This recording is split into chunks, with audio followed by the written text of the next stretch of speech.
In this video, we'll be looking at the Nightstalkers for Deadzone.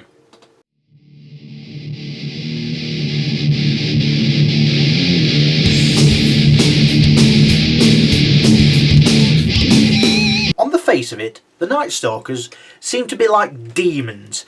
They're all snarled teeth, fangs, claws, talons, magical weirdness, all manner of doodads and whatnots, and weird stuff that only a demonic entity can be.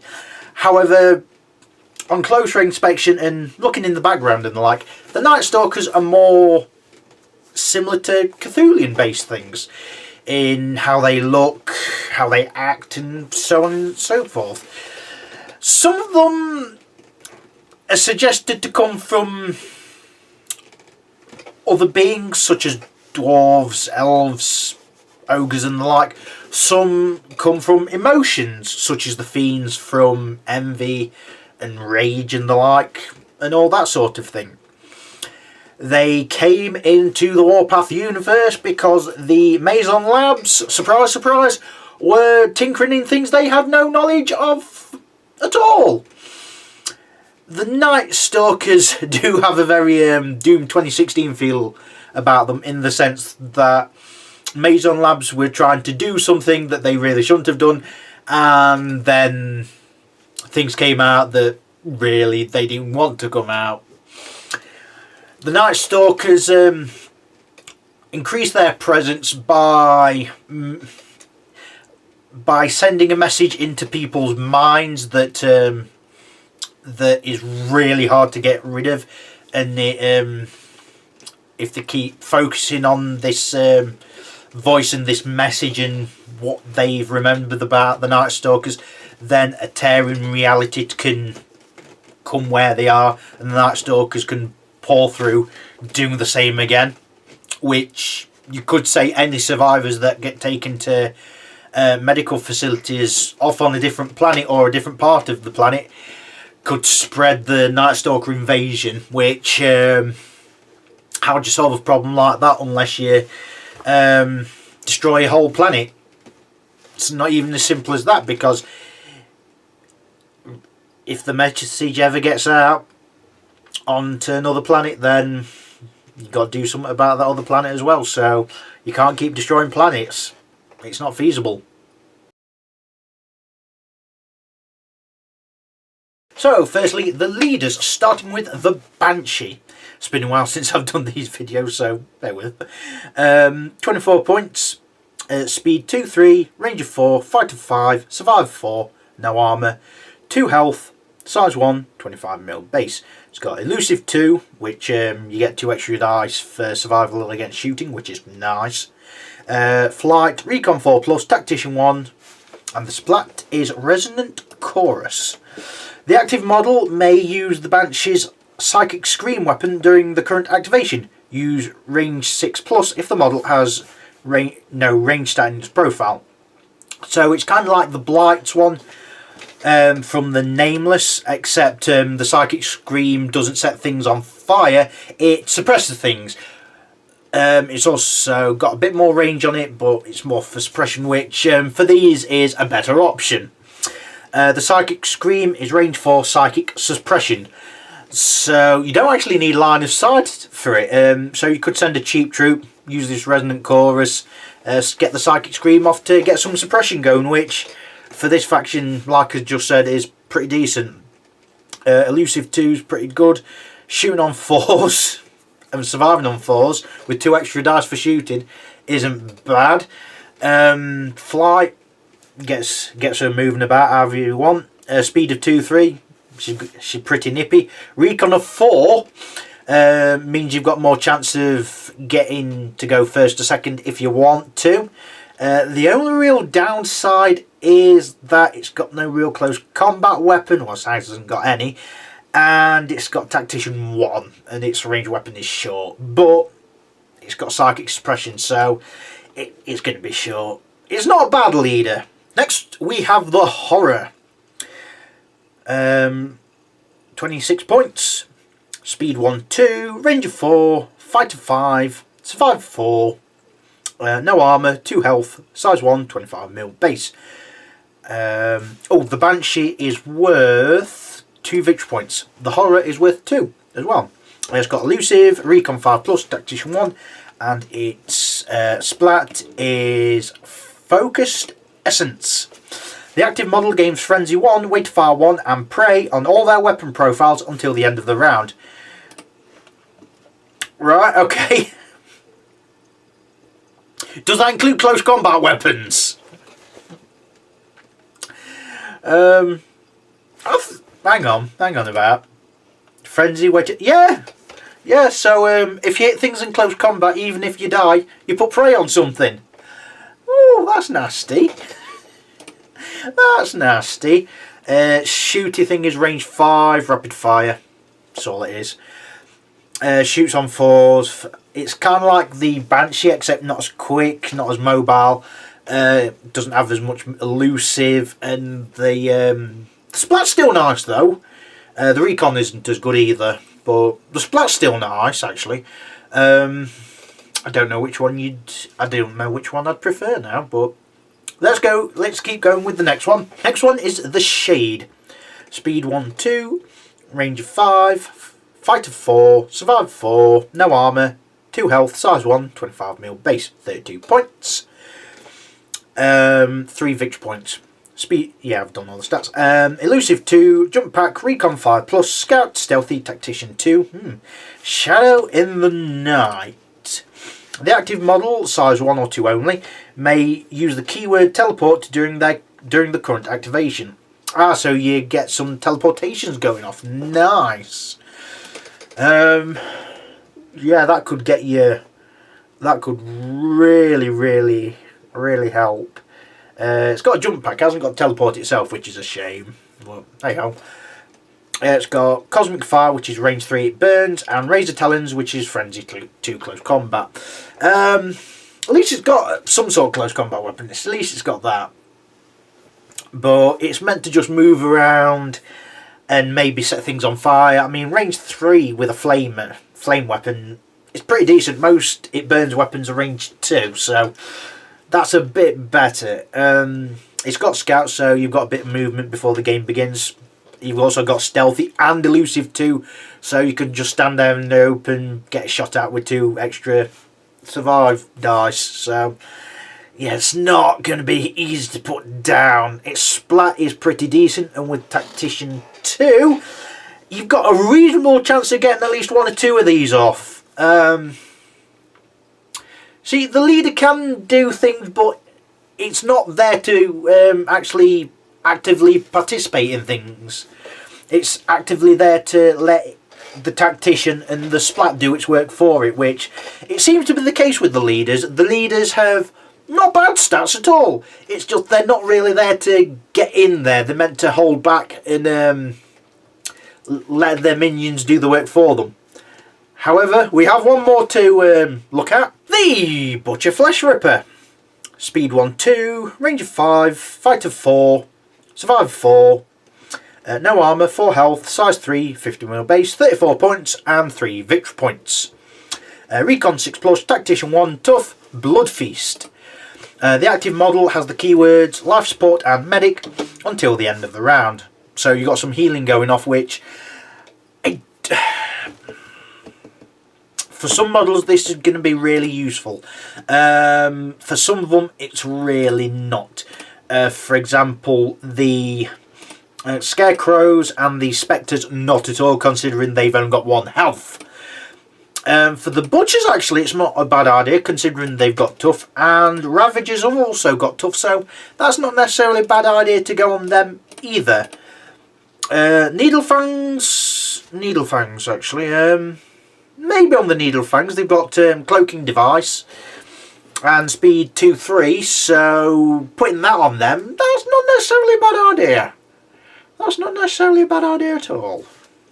I mean, it's got Twin Void Blasters, which is range 4, Augmented Explosive, Frag 3. Augmented, you get to re-roll 2 dice, but every time you use it you have to do a survive test, so be careful. And Brutal Blades are close combat, AP 1, Smash 2, so it is really good in close combat. Fighting on 4s, size 3 with 2 extra dice. Chances are you are going to be 6 dice in close combat, and that is not taking into account if you charged in or if you have a friend in there or not. That's just standard, because most things are size 1 and 2, so a lot of the time you will have more you will have 6 dice. Blood Feast Splat, I'd say it's the worst out of all of the leader options. It's not bad, but I think for this faction it is the worst. I think it's kind of the case of the Bush of Flesh Ripper can do a lot combat wise, either shooting with the explosives or getting stuck in there in close combat, but Splat is its weakest point, I think, and the recon being 6+, yeah, you're not gonna win many recon rolls with that, and it is the most expensive of the leaders, but it is really good, quite frankly. I've not been up against one, I've not seen one being used in Deadzone, but if you've used one or been up against one, tell me what you think. Have I missed something with the Splat? Saying it's not that good. I probably have. On to the troops, and the first one is the Void Touched Mutant. This was introduced in the Twilight Kin. So you'll notice that some of the models are not just Nightstalkers here. So speed 2/2, yeah, it's weird, but that's how it works. Range of 5, fight 5, survive 5, no armour, 2 health, size 1, 25mm base. You've got mutated limbs for 10 points and 1 victory point, which is close combat. Oh, they both got because it's 2 versions, charged, rampage, and resilient 1. The other one, which is 13 points, 1 victory point, has got the mutated limbs and cosmic fire, which is range 2, it burns. 3 points extra for a flamer. Oh no, actually, I know rampage is only on a 1 or 2, but it's still that risk, and on a flamer burning your own stuff.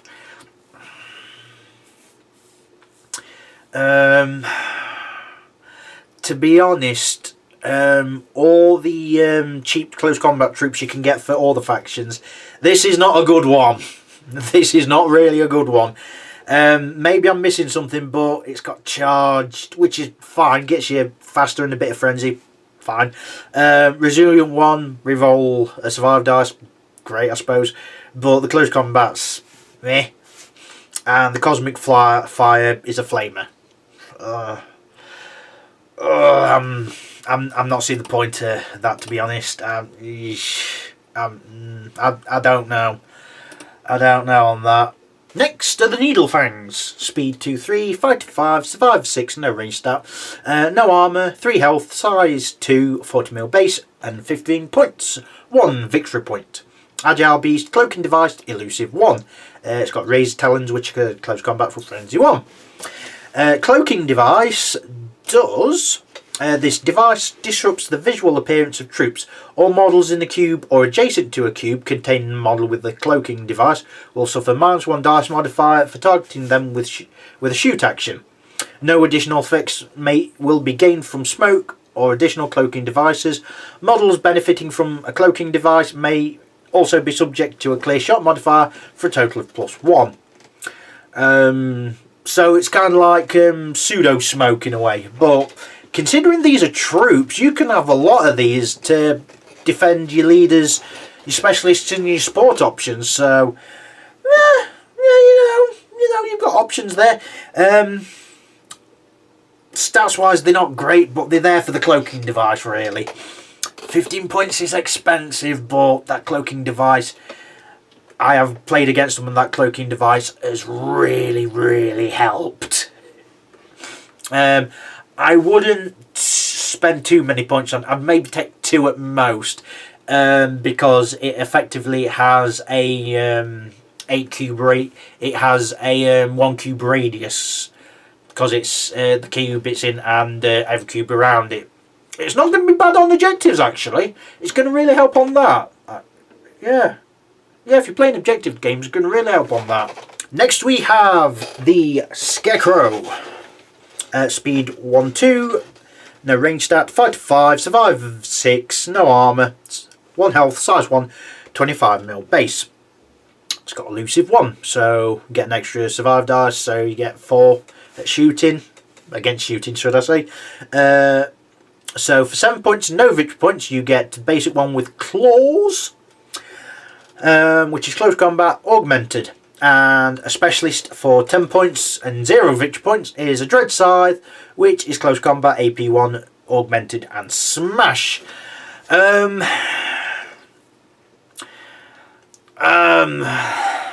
don't know why it's not a troop, the Scythe one. I don't know why it's a specialist. Yes, it's got smash, but it fights on 5s. And it's also got 1 health. But it's got elusive 1, so you get 4 dice, but you survive on 6s. Yeah, I'd have thought the one with the Dread Scythe, make it 1 victory point and make it true. That's what I would have done. Otherwise, just take basic Scarecrows, to be honest, because that way, I mean, they're cheap and not worth anything. They're kind of like zombies, except they've got elusive and augmented. So that's why they're slightly more expensive. But only slightly more, to be honest. They're not as close combat technically, because if you have a lot of zombies in the same fight, they get a lot more dice, whereas these don't. But if you want cheap troops to unlock the more powerful stuff, this is not a bad way to go. Next we have the Spectres. Speed 1-2, range of 5, fight of 6, survive 5, no armour, 1 health, size 1, 25mm base. Elusive 1 and hacker. So on some objective, not bad. So the troop option is for 7 points, 1 victory point. Shadow bolts, which are range 5, rapid fire. So it's alright shooting. It does give a victory point though, so you've got to be careful there. The other 3 are specialists, and for 10 points and 1 victory point you get the Shadow Barrage, which is range 5 suppression. It's alright. For 11 points, 1 victory point, you get the Astral Beam, which is range 6 AP2. Not bad at taking on armour. And then for 13 points, 1 victory point, you get the Void Blaster, which is range 4 explosive frag 3. That's alright, but considering the range and it's only got 1 health, surviving on 5s, yes, you get elusive, but I wouldn't take the Void Blaster. 13 points for its stats, I honestly don't think it's worth it. The Astral Beam is range 6 and AP2, so cheap anti-armour, and the Shadow Barrage gives medium range suppression, so I can see the point of them. Yeah, I'd go with them. I wouldn't go with the Void Blaster or the Shadow Bolts though. The Shadow Bolts you could suppress, unload the rapid fire. The Void Blaster is just too short range, I think, for what it is. I like the idea, but I just think it's too short range for what a Spectre is. Next we have the Reaper. Speed 1-2, no range stat, fight of 4, survive of 3. Yeah. No armour, 1 health, size 1, 40mm base. I'll go off the tangent here before I go on any further. The actual models, I have heard no one say anything positive about them, and not because of the actual model. No one's complained about putting them together or how they look. However, posing them on the bases is absolutely ridiculous. They've only got these little thin claws. Well, they're long in game, but model wise they are thin, and putting them on the bases is really hard for people. Now, I could probably find it not too bad, but I think I'm in the minority here. Majority of people do not like the fact they are so hard to glue onto bases, and having seen enough of them, I can fully understand. I've not fought any in Deadzone. I've fought them in... I've been against them in Firefight, and I can understand them. They are powerful, so why wouldn't you take them? But on the other hand, they are hideous to pose. What I would do is not use any talons on the back. What I would do is put talons, extra talons on the legs, so they've got 4 legs. That way, you've got more ways to pose them and glue them to the base. Now, they might look different, and some people might complain that they're going to be harder for shooting purposes and line of sight, but to be honest, those people haven't really got a leg to stand on, unfortunately, and they really should... I don't understand why Mantic thought they were a good idea to do them like that. I mean, I thought the resin ones were bad. Putting them in a troop in King's War first time, but geez, these are worse. Anyway, enough complaining. This is going over the army, not the actual models, though I've already done that. Evade, Headstrong and Stealthy. Reaper is a troop, which is 13 points, 1 victory point. Wicked Talons, which is close combat and has companion, so you get 4 dice, fighting on 4s, so that's alright, it's alright. And I thought Reapers had been faster. Yes, they've got Evade, which helps. They've got Headstrong, which means suppression, not really going to be much of an issue, and Stealthy, you can't get an open shot on them. They haven't got Elusive, which you'd have thought they would have done, and you'd have thought they'd have 2 health. I've not fought it in Deadzone, like I say, so put in the comments below what you think and how good they are in Deadzone, or maybe the posers put you off. The Tormentor is the alternative model, and it's got the lower jaw open like that.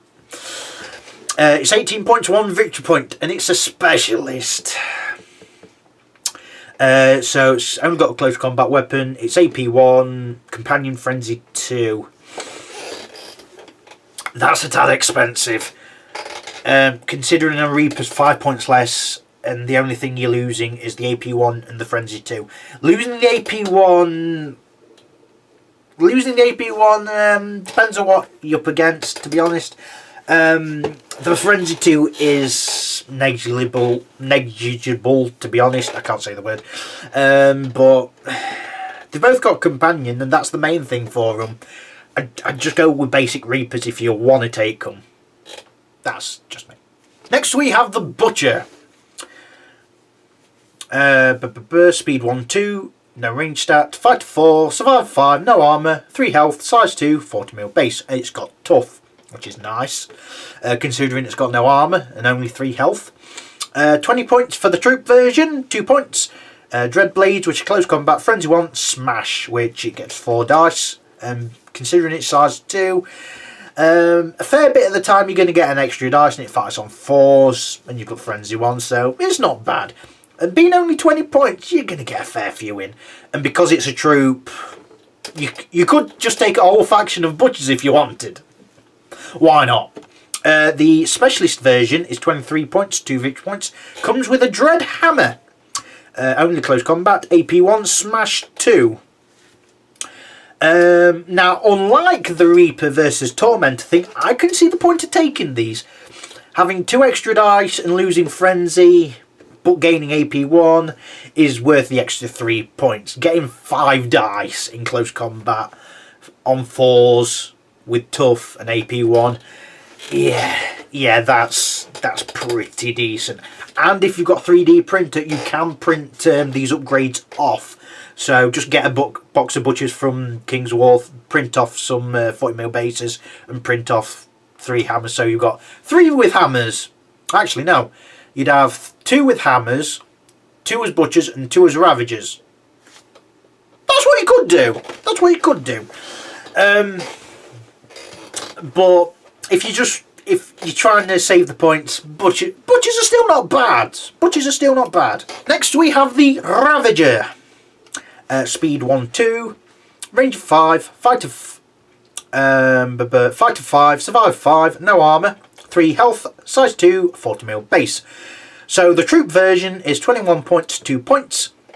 has the dread blades just like the butcher, so I'm not going to go over them. Although actually these dread blades on the Ravagers don't have frenzy. The butcher's one's different. No, just same, don't have frenzy on them, which makes sense, they're more shooting.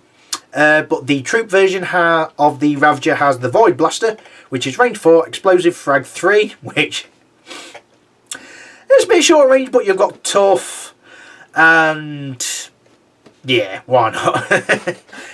Explosive frag 3, that's always fun.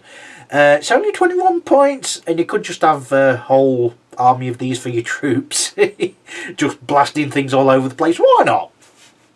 The specialist version is 25 points, 3 victory points, and has a void cannon, which is range 5, frag 4, indirect.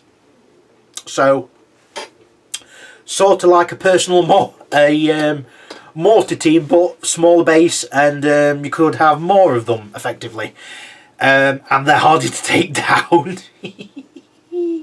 But they are shorter range. But they can actually fight as well, which is really amazing. I mean, depending on what happens, and if you're lucky, you could use the void cannon, blast them, and they could appear either next to the square next to you or in your square, so you have to fight them as well. Yeah. I like either of them. I prefer the Butchers more, but the Ravagers are fairly good, I think. Having the frag 4 going off with indirect, that's pretty decent, but your main issue is you can't move and shoot with them, but that's the thing. But you can, you don't have to see to shoot things, you just need to successes, and on 5s, that's fairly easy to do. It's 25 points, which is slightly cheap for what is essentially a smaller mortar team, but yeah, I think it's really good. So next we have the Shadow Hound, and it is only a specialist. 16 points, speed 2, 3, no range stat, fight of 4, survive of 3. Wow, it's one of them again. No armour, 2 health, size 1, 40mm base. Agile, beast, stealthy. It's worth 2 victory points. It's got Razor Talons, which are close combat, companion, and toxic 1. Now, let's compare these to the Reapers. The Reaper is 13 points. Is not as fast. Hasn't got as much health. Hasn't got toxic 1. Hasn't got Agile, but it's got Evade, so they do different things, but I'll turn that off, shall I?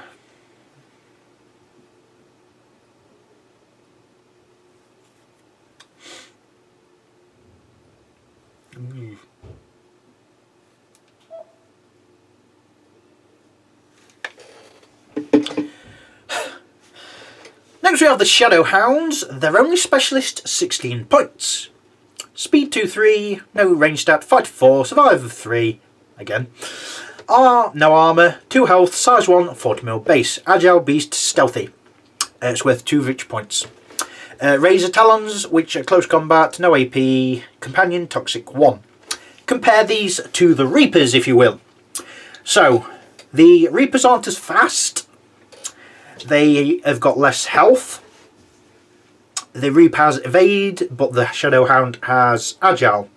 The Reaper can pick up items because it's not Beast, but the Shadow Hound can't because it is Beast. They both have Stealthy. The Reaper is 3 points less and is worth 1 victory point, whereas the Shadow Hound is worth 2. The Reaper has Companion. The Shadow Hound has Companion and also has Toxic. So for them extra 3 points, you are getting an extra point of health, you are getting Agile rather than Evade, and you're getting Toxic 1. Why the hell would you go for Reapers over Shadow Hounds? The models are easier to put together and put on bases, and depending on which ones you use, if you use the old ones, yeah, if you use the old ones that you can get in the terrain crate that's just basically a few of the old Nightstalker Vanguard models, but on square basis, so you're going to have to get some round ones. They are pretty small, low to the ground, so they can hide behind terrain pretty easily. The Reapers, I suppose technically some of the models can because of how far they lean over, but yeah, I'd rather go for a Shadowhound over a Reaper any day. It's a shame it's a specialist, but a Shadowhound can survive a lot more. A Reaper can't, unfortunately. Plus it's got Toxic 1, which against certain things, and I suppose against GCPS, Maison Labs and certain others, Vermin's not a bad one it could go up against, actually. Against ones like that and against ones with minimum armour, the Shadowhound isn't bad at all, actually. It's fast and fights on 4s with 4 dice, so does the business, I think, pretty well. Next we have the Fiend for 24 points, and it is only a specialist. Speed 1-3, which is somewhat different.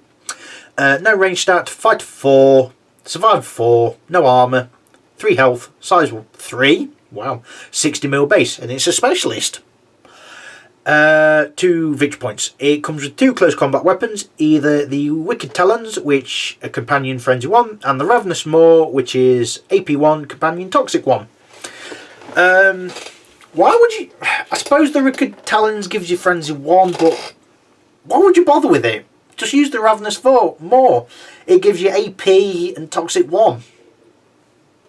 I think that's a no-brainer, to be honest. 24 points. Surviving on 4s. 3 health.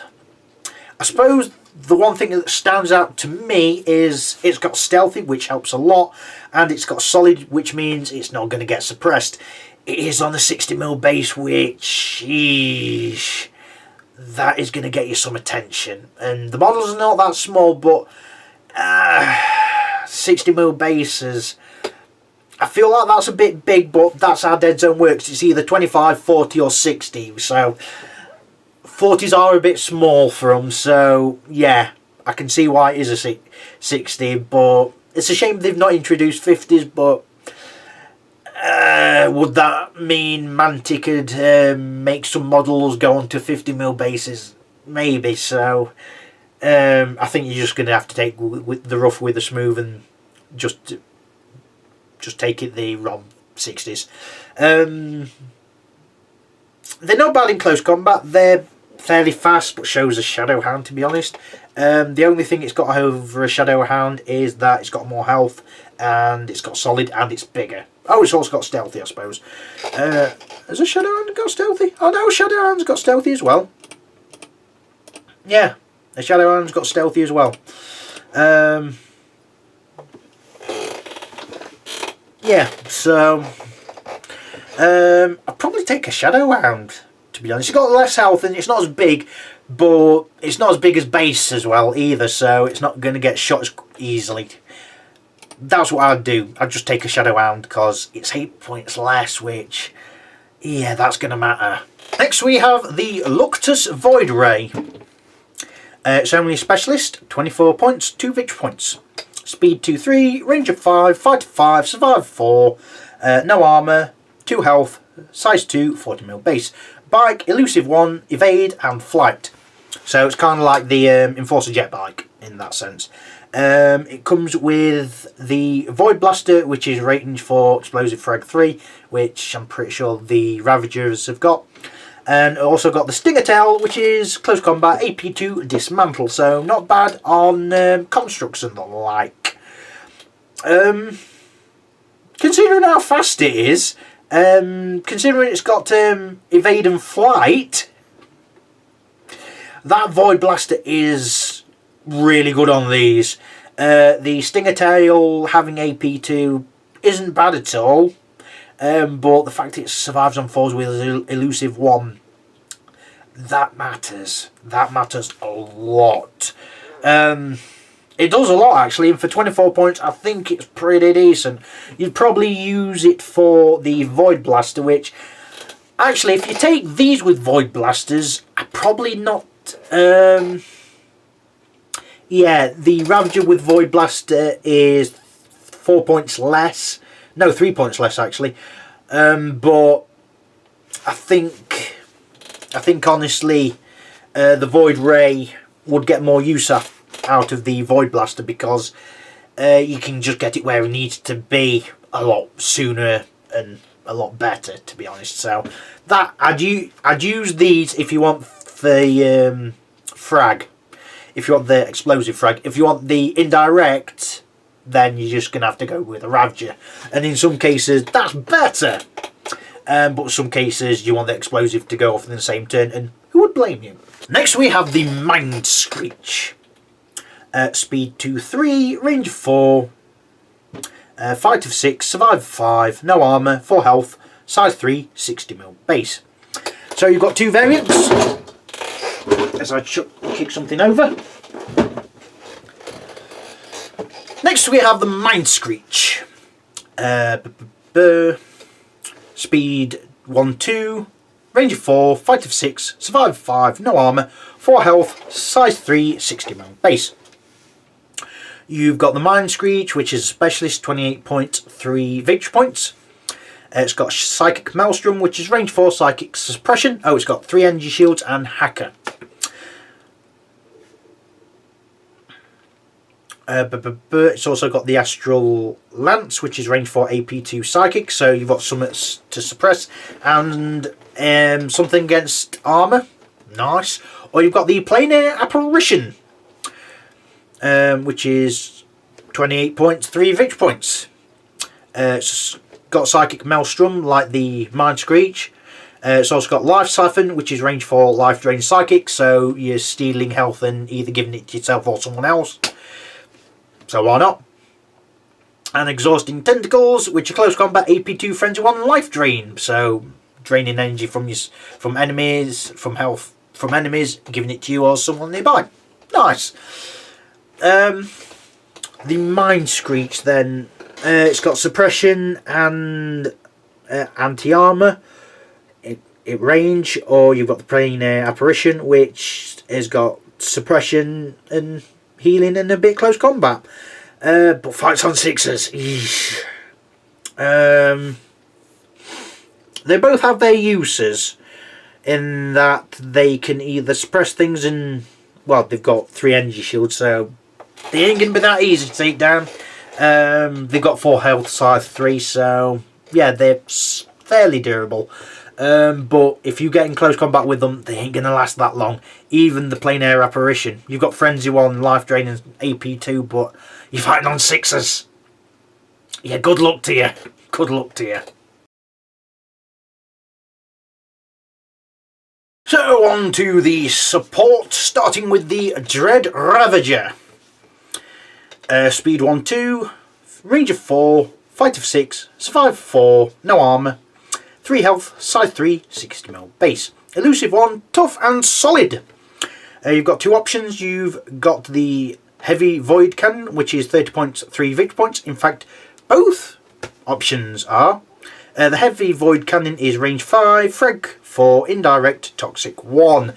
So it's basically a somewhat, and I'm going to use somewhat in the largest quotation marks, somewhat expensive mortar, but it's got toxic 1, so that kind of that,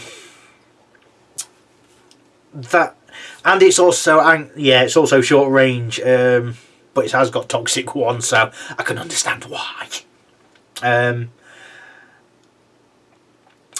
Depends on who you're up against. If you know you're against the Starians, you never take this. If you're up against Forge Fathers, maybe not, because they've got Headstrong, and the Forge Guard have got Solid, so they ain't going anywhere.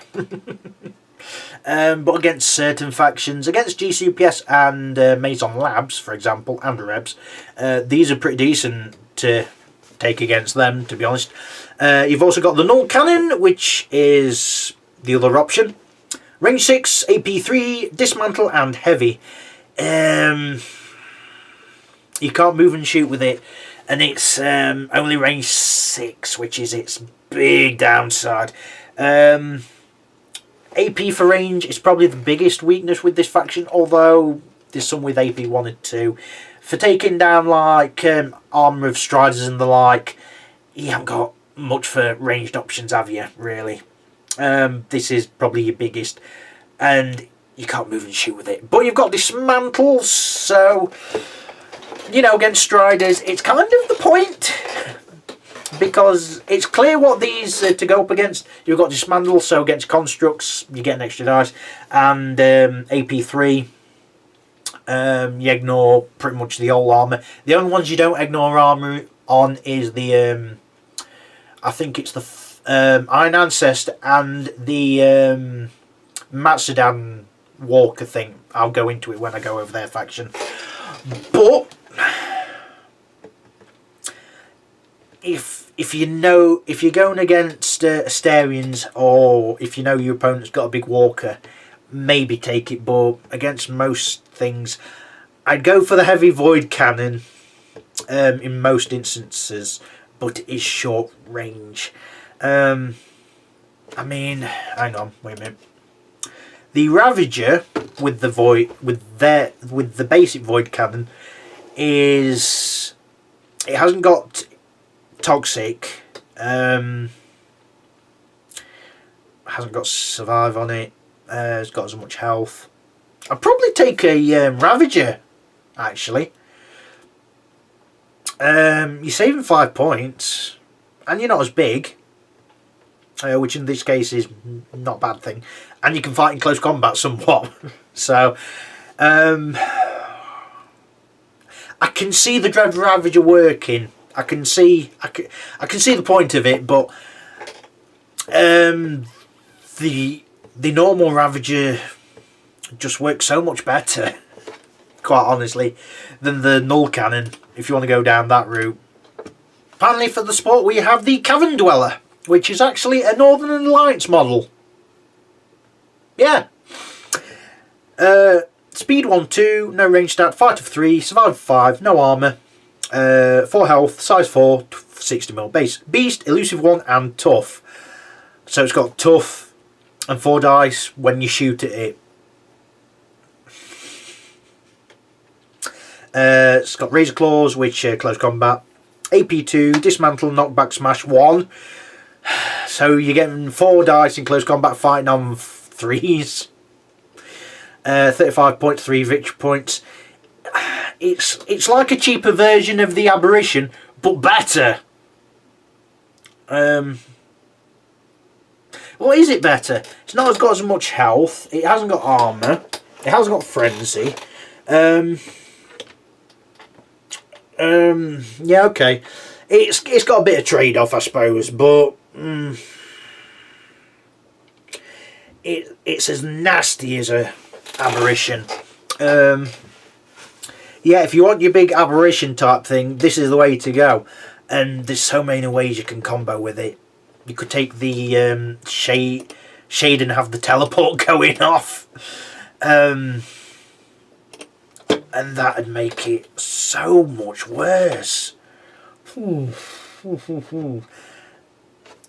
if you have a Needlefang near it, you've got the cloaking device going off as well, which means it's going to be even harder to shoot at it. Ooh, you can really get some nice combos going off with the Needlefangs, I'll say that much, but the Cavern Dweller's really good. If you're able to get one, or get a model that can proxy as one, do that, because yeah, these are auto take. So on to the Living Legends, and there's only one. It is the Dream Hunter. 24 points, 2 victory points. It's basically a Reaper that has got 6 legs, claw things, rather than 2. And it's actually, I have a variant of the model here. So this is what the Dream Hunter looks like if you've got the Mantic 10th anniversary thing. but you can actually buy a new variant of this model that's a lot more sci-fi. No, that's only on the Vault actually, but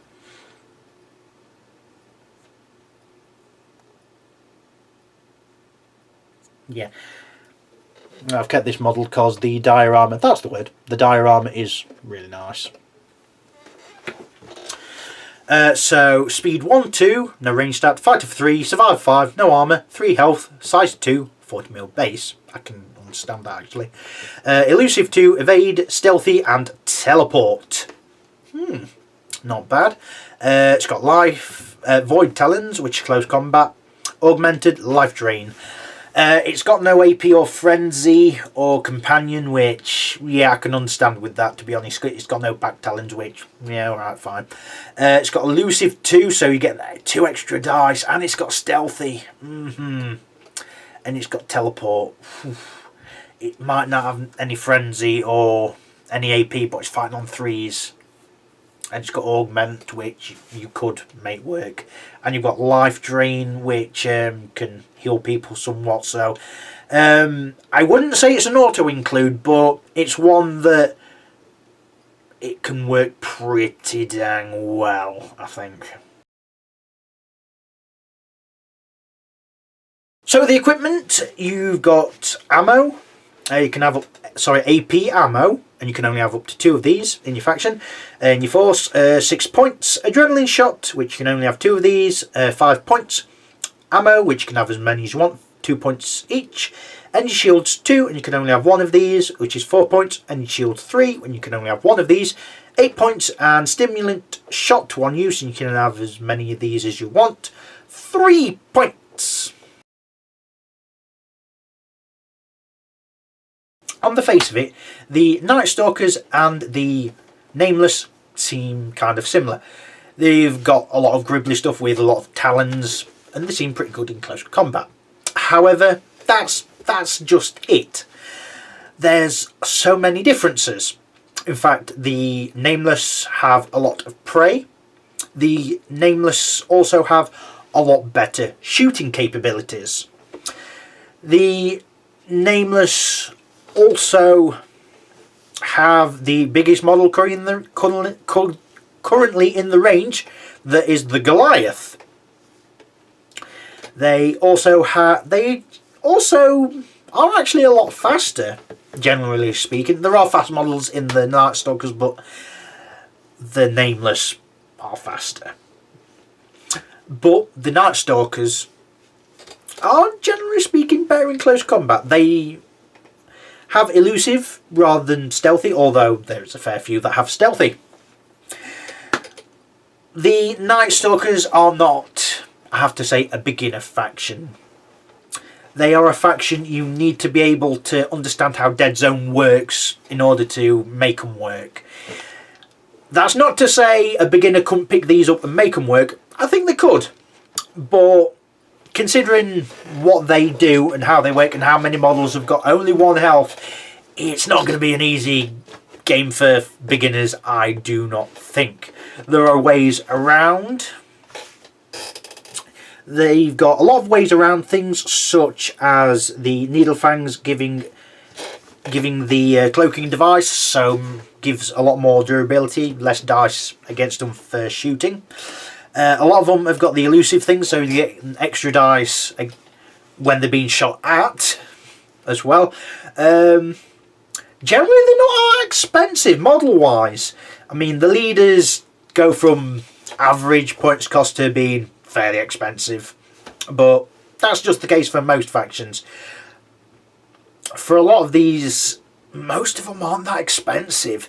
There are some, unfortunately, that you're not going to find much use of, I don't think, like the Tormentor, but not every model's going to work out for you.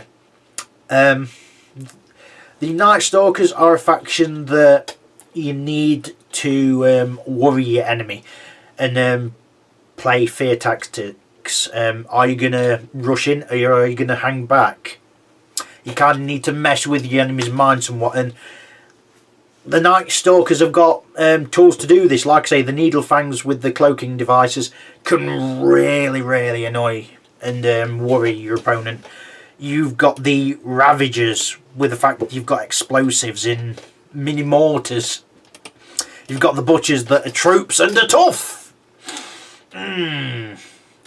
So you've got plenty of tools out there. The biggest weakness of the Nightstalkers is the range. Nothing, and I do mean nothing, is an over range 6, and that's medium range. And they haven't got any sniper weapons.